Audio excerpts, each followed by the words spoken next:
Amen.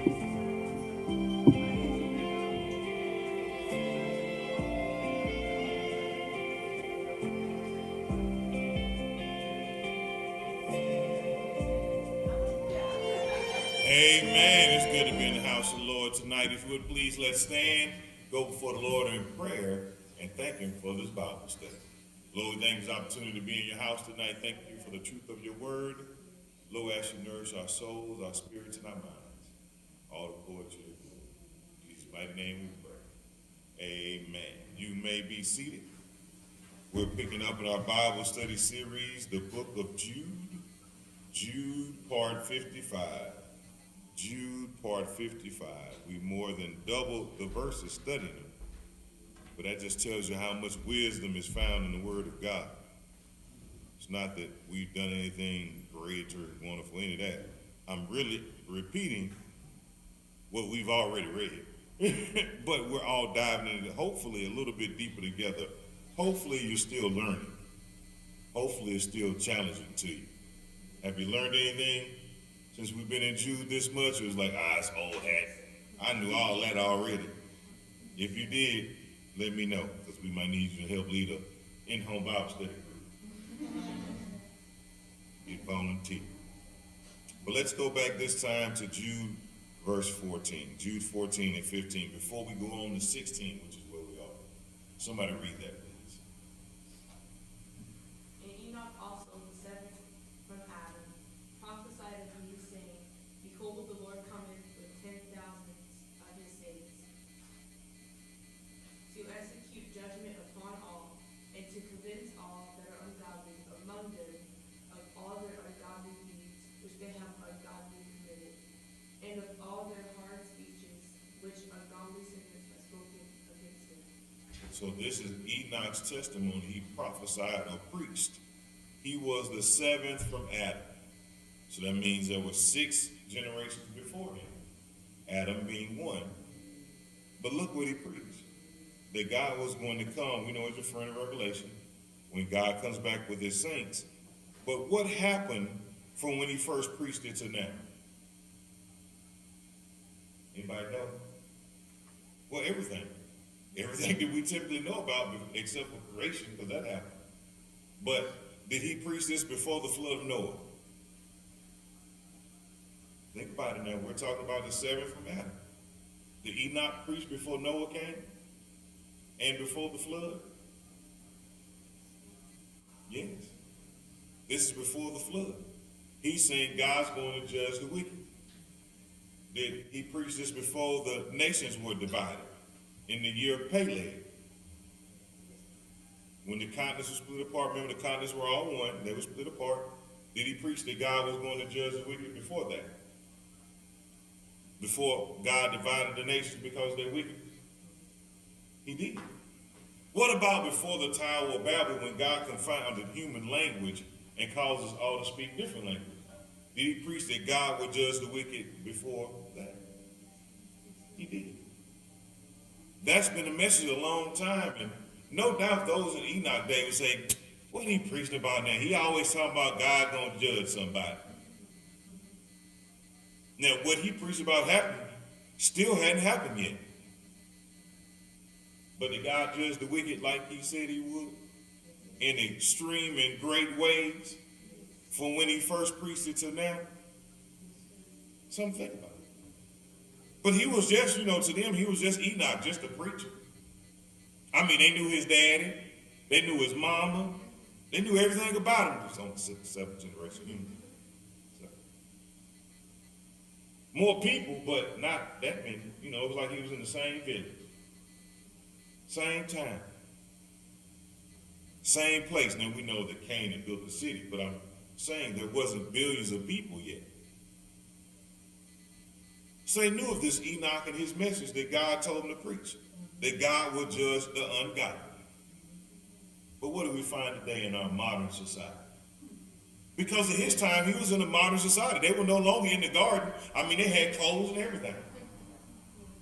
Cain went out, they done built cities. In this new modern world, no longer just picking fruit, eating it, but they had jobs. But he said God will judge the wicked. And what happened? God judged the wicked world. Numerous times by now.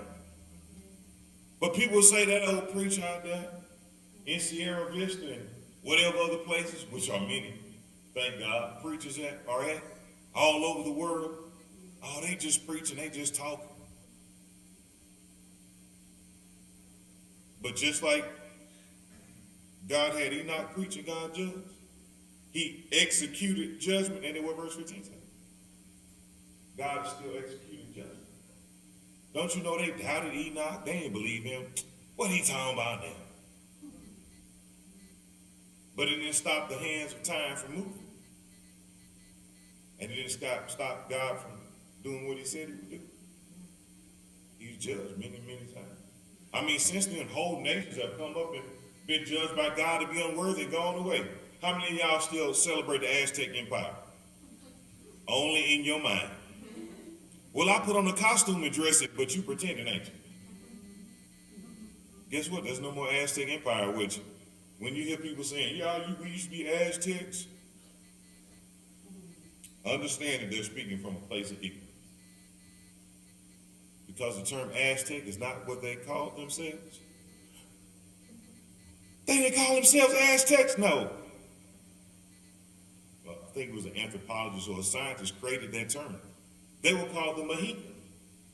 Like Mexico, Mexica, H-X. What? Yes. It's a made-up name.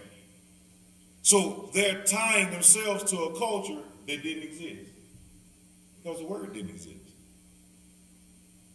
And also tying themselves to a culture that wouldn't have accepted them. Because if you study the Aztecs, they were brutal. I mean, they would skin people alive, kill them, eat their body parts, cannibalism. I mean, they killed them by the thousands.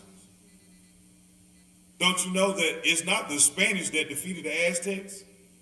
It was the other people around that allied themselves together with the Spanish that defeated the Aztecs. It was their neighbors that got rid of them because they were such a wicked people. So that means the people that are alive in Mexico and of Mexican descent now are Aztec. Because they wiped them out.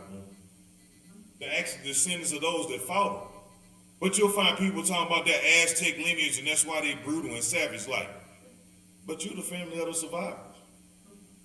Your family fought against them, but you claim to be them. It's like when people be claiming Nazi stuff. How Hitler, blah, blah, blah, such and such. Don't you understand that they wouldn't accept you? Because Nazis believed in socialism. That was the name of their party. But socialists also believed in eugenics. That's where Margaret Sanger came from. The eugenics movement. Meaning if you weren't born just like everybody else, you should die. You're polluting the race, especially their so-called master race. So you celebrate people that would have told your parents to kill you. Or kill themselves, because some of them, you know your parents look throwed up. They don't want to get rid of them too.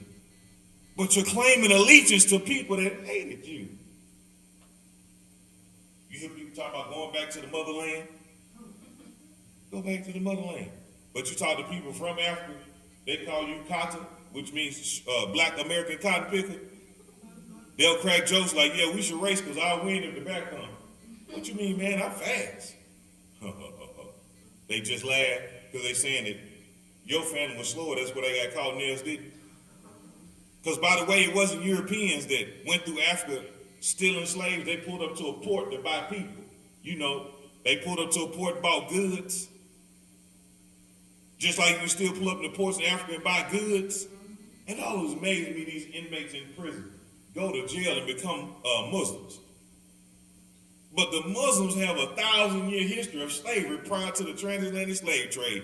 If you ain't running back to your slavery, talking about you changed your name from Cassius Clay to Muhammad Ali. Like you proving something. You should read about who he was named after. That's why his daddy was mad at him. You should read about the history of the man Clay. The real Cassius Clay he was named after from Kentucky. I'm telling you, he be your type people. He was a rough man. You get to read about him. What's that one man? He did one. It's a little crazy, you got it, but you know. The fat electrician, I think that's his name. Sometimes he'll look crazy. I'm not recommending it. Sometimes he can go way off, but if you're a soldier, you probably seen him. Or a veteran, we look at stuff like that time. But he got to talk about him. I was like, man, that's my type of guy. They tried to come in there and say they was going to run him out to his office. He put a hallway with a cannon right in the hallway. So when they run in, he'll just shoot the cannon right down the hall. Get rid of the whole lot of them. And you thought your 12 gauge was doing something. But he was an abolitionist. He was against slavery, even though his family was one of the biggest slave owners in Kentucky. So his daddy was mad at him for changing his name. He's like, so you got to understand the facts. He changed his name from a man that fought for freedom to be named after a man that enslaved his so-called people. So his daddy was mad at him. People like, Muhammad, he stood for freedom. But he named himself after a slave trader. Make it make sense. Who are you aligning yourself to?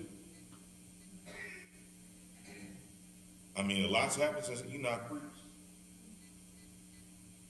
And he preached to his generation. Preached the truth to him, but they didn't want to hear it. How you feeling right now? I can't believe he talking about my Nazi friends. Not all Nazis are bad.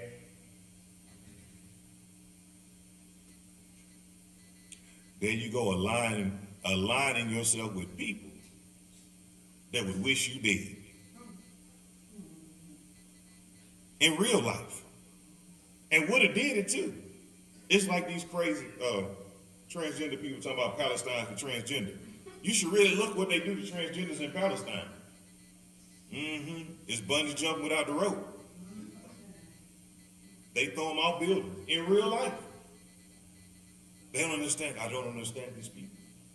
They say they're with us. We don't want their help. They're not with us. Well, I'm going to help you anyway. They're going to kill you. You want to help people kill you? And you want to tell me that they don't have a mental problem. Whatever. If that ain't proof. You don't see me running around talking about, where's the Klan? Let me put my head in the noose for you. Make it easier. It's crazy. That'd be stupid and foolish. I know Dave Chappelle made that the blind Klan member. That was crazy.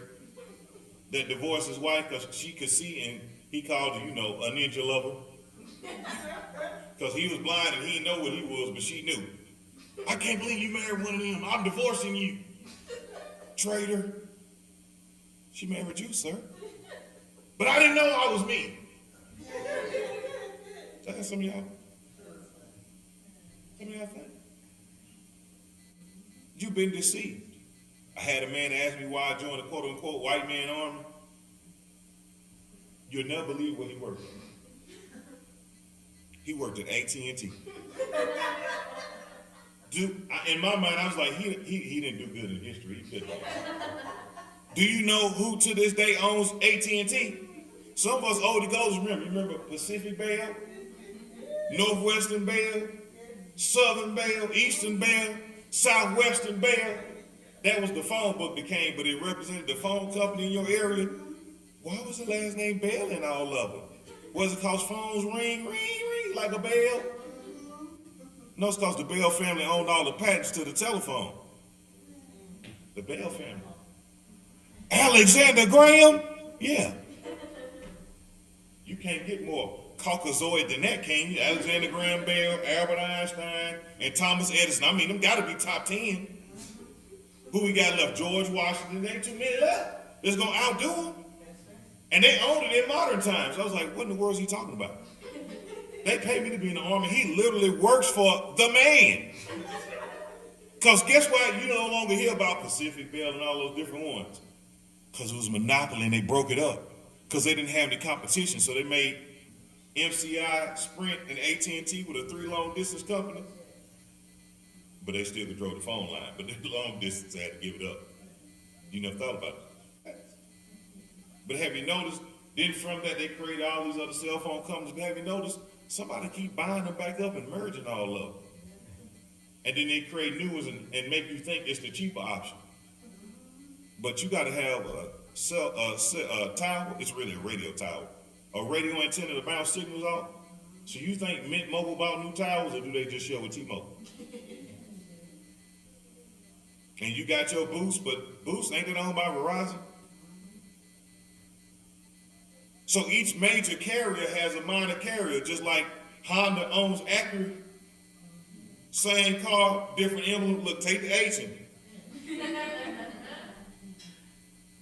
That's what they did.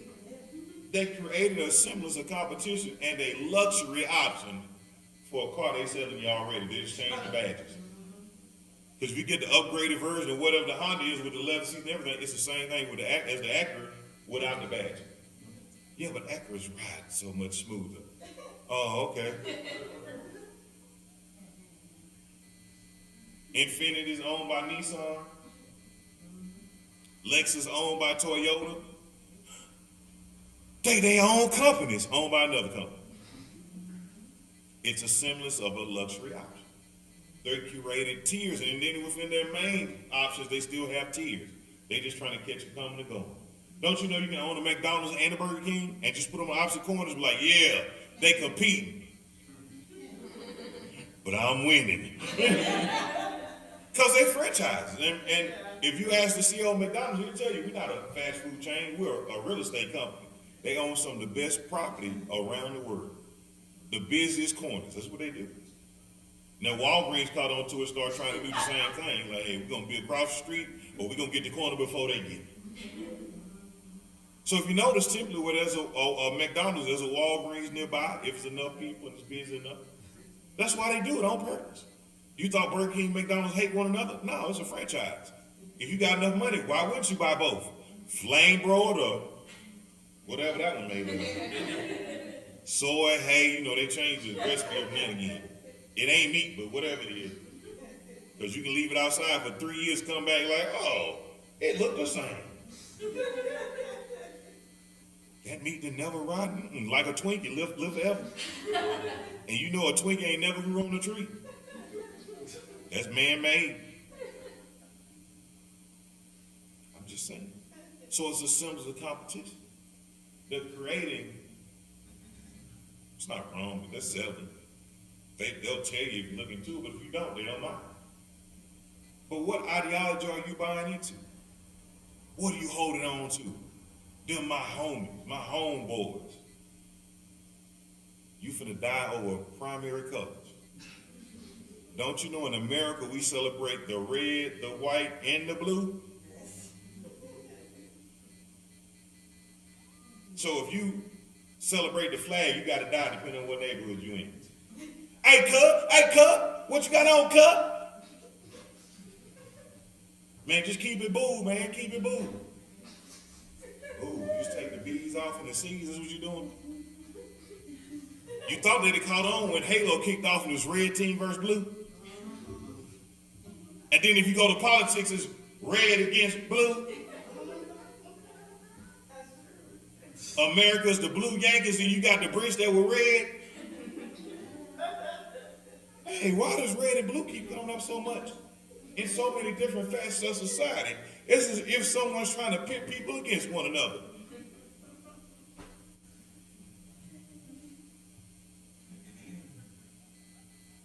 And Enoch was the seventh from Adam. He preached against wickedness. It's wicked because guess what is one of the greatest and most really fundamental military tactics? Divide and conquer. Once upon a time they had books. We took social studies classes.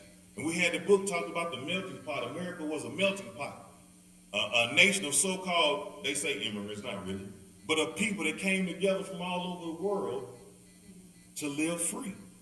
It's always meant to be that, not for criminals to come in, but for people that wanted to do better. Don't you know we have laws so where if you're brilliant, smart, or artistic, or have a great skill that you can get a visa for America? Or if you just, you just hardcore and fight with it, we let you come through. We like fighters.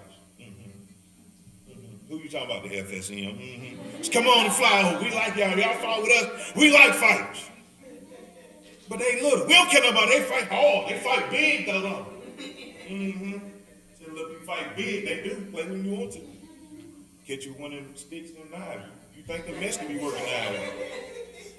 You know what they say in prison? You play with one bean, you get the whole burrito. Go over to the mouth. That makes some sashimi out you. People like, man, all he did was this right here, and then my arms fell off. That's all the islands. You should look them up. They all have their own style of fighting, and they work real good. Ask the Japanese, they lost. I know anime got it looking like they win, but they lost. They can only have a defensive military. Why? Because we said so. The red, white, and the blue. Ooh, look at that right there. So Japan's only allowed to have a defensive military. If they get too much, we'll step in. Why? Oh, because they did a lot. They really raked their way from island to island, killed thousands. They betrayed America. Don't you know in Pearl Harbor the Japanese didn't go to work that day? Because they knew they were going to bomb. And then people complain, well, they put Japanese people in concentration camps. Because once we had Japanese schools, different ones, there was one near where I'm from in Tennessee. They put them in concentration camps. Well, what you do with a traitor? You gonna just let them keep that? You gonna let them just stay there? Keep on telling. So you go bring your nosy neighbor and build them a room on your house, so they can have a better view to see what happened in your house. Ooh, child, today you'll never believe it. I was washing dishes and decided to go to my room at their house, and guess what they was talking about? I would never let my nose in. That's why we bought the curtain, the blackout curtain. They always looking in the window. Oh, but you don't want a traitor looking from the outside into your house, but you want us to let them roam around free in America. Make it make sense. You forgot that old Navy saying, go Navy. Don't be the Army though, but go Navy. That old Navy saying, loose lips sink ships. That's what they say. Them sailors, them fighting sailors. Preacher, what you doing? Fighting myself right now. You know I got a whole lot of slick army stuff to say, but I ain't gonna do it. I done learned. Me and Brother Beasley talk junk later. Don't worry about it. Us two army guys, we'll get in there. Brother Zach too. When y'all ain't right. Preach, that's what you do in real life. But I gotta be good. In your name.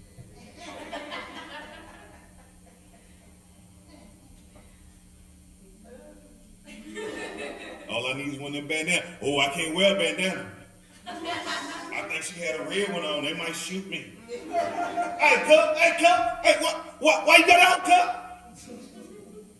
Oh, he tripped. Hey, what you got on, fool? Come now. The Greek dog. I done walked in the wrong barrio trying to get tacos. Hey, you know they do that whistle. Then Sleepy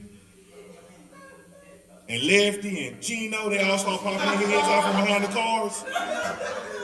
And then the rest of the dwarves come up with them, hey, with the top button, just stop. You gotta be honest, they all like to sell them doors in prison, you know, they all have them. They had the little homie toys back in the day, that was hilarious. Some of y'all might have had a post on the wall with all the homies. Yeah, with the stains. What's love, food? The Falarasa. This is what I thought. I was like, you talking about the La Raza? Do you know you speak Spanish? That means somebody taught you how to talk when you was grown. That wasn't your daddy's daddy. Your family spoke something different. But now all y'all speak Spanish. But if you go to Spain, they look at y'all second class citizens, it's not real Spanish. I called this lady that one time. She was married to a soldier. I said, she said she's from California. She said, oh, y'all Spanish. I said, oh, you Mexican? No, I'm from Spain. It's Spania. I was like, oh, my bad. What, you don't eat rice with your beans? She said it like it was impressive to me. I'm like, I'm in the army in America for real. Y'all lost too. It's not impressive to me. Say something crazy. We'll be there. But they won't though. They Spain. Rolled their head in so long. Since what, 1812, something like that. They know better. Trying to brag to me like I was in prison. What have y'all done since y'all brought us here? Thank you though, but we ain't done nothing.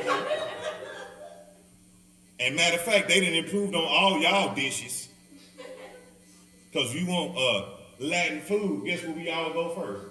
Mexican. We went to a baptism. Guess where we went out? To eat Mexican. We sure did. So they talk junk they want to. These American Spanish speakers got that old plain spaghetti sauce they had and said, cilantro. Put some more spices in there. Got to whipping that thing up, and then the pot of beans fell over there. It was like, hey, give me some rice. Man, we ain't got no, in Spain they want to twirl the noodles on the fork. They was like, we ain't got nothing. Give me this.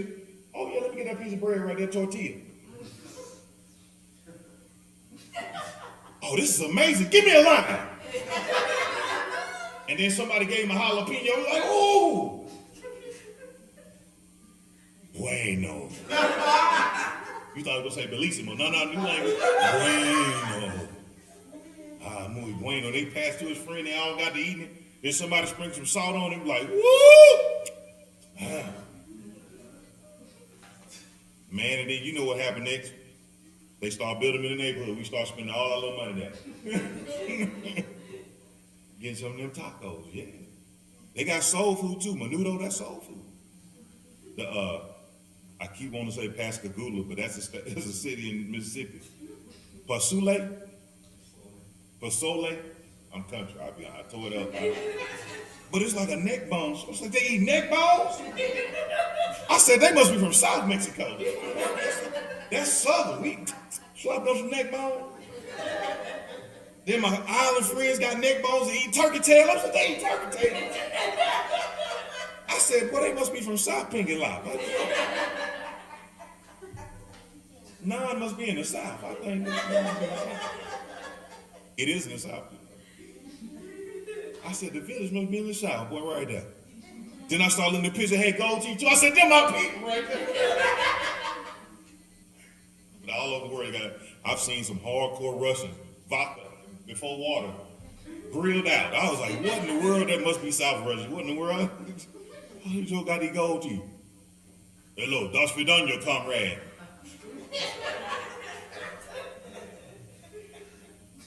I said, he don't sound like Lil Jon, but he sure look like it. Yeah! What in the world? He grilled out. Then I saw another one, and another one. I was like, what in the world the hell got gold teeth? I thought that was an American thing. No. All the world over there got gold teeth. If you go back and watch some of the old cowboy movies, guess what them old miners had? Some gold teeth, because they were talking about stealing them. Get his teeth out of his mouth. They shot him and took his teeth. What? They had gold teeth back then too? I ain't know that. That's awful. Y'all just know George Washington had wooden teeth, but people had gold too. I don't know if he really had wooden teeth. It's some debate about it, but we say it, but it's some debate.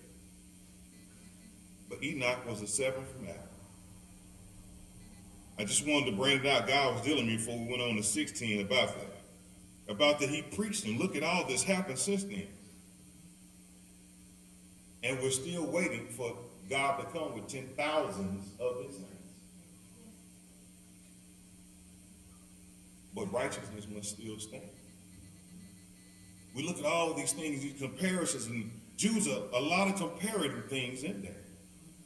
So if you compare what Jude preached and how he lived and how they live to now, you see a lot of comparisons. But they didn't have the privilege of history like we do. Sure, they had the fall of Adam and Eve in the garden. They had the death of Abel at the hand of Cain. They had those things. Look at all this happened since. That same Enoch's going to come back and preach a message. But what are you doing with the message you have laid out before you? Are you believing lies, being deceived?